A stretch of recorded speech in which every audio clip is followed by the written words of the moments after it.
परमात्मा हमें याद दिलाते हैं कि पुण्यात्माओं, तुम काल के जाल में फंसे हुए हो और जिस सुख को तुम छोड़ आए हो सतलोक में, उसको तुम यहां खोज रहे हो। जो सुख आपको अपने घरों में होता है, उस फैसिलिटी को आप जेल में चाह रहे हो, वो कभी नहीं हो सकती। तो ये 21 ब्रह्मांड जेल है काल की। 21 ब्रह्मांड ये काल की कैद है, इसमें हम बंद हैं, कर्मों का दंड हम भोग रहे हैं और संस्कारों के बंधन से, रस्से से, बेड़ियों से हमें बांध रखा है और इस जेल में हम सुख ढूंढ रहे हैं। ये हमारी अज्ञानता और भोलापन है। इसके विषय में भगवान बता रहे हैं कि तन धर सुखिया कोई नहीं देखा। हमने, परमात्मा कहते हैं, इसकी 21 ब्रह्मांड में दौरा कर लिया, कोई भी जीव सुखी नहीं पाया हमने।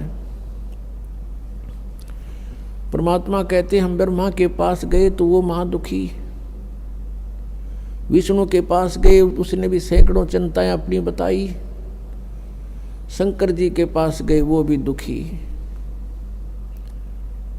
और फिर कहते हैं कोई पूरी पृथ्वी का शासक हो, भूपति यानी पूरी पृथ्वी का शासक हो, उदय अस्त का राज जिसके पास हो, उदय माने जहाँ से सूर्य निकलता है, अस्त जहाँ छुपता है, अर्थात पूरी पृथ्वी पर जिसका शासन हो,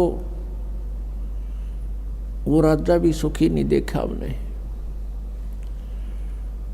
फिर बताते हैं, देखो एक परिवार का मुखिया वो प्रबंधक होता है अपने परिवार का, और 5-4 सदस्यों के अरेंजमेंट में वो महादुखी हो लेता है, टेंशन हो जाती है, रात को नींद भी नहीं आती उसको। और राजा एक अक्षेत्र का प्रबंधक होता है, मुखिया होता है, तो वो कैसे सुखी हो सकता है? ये तो हमारी एक अज्ञान, हमने सुख के नापण का आधार गलत ले रखा है, जिस कारण से हमने महादुखी आदमी, व्यक्ति सुखी दिखाई देता है। उसके लिए परमात्मा हमें बताना चाहते हैं कि भाई घाटे बाद सब जग दुखिया।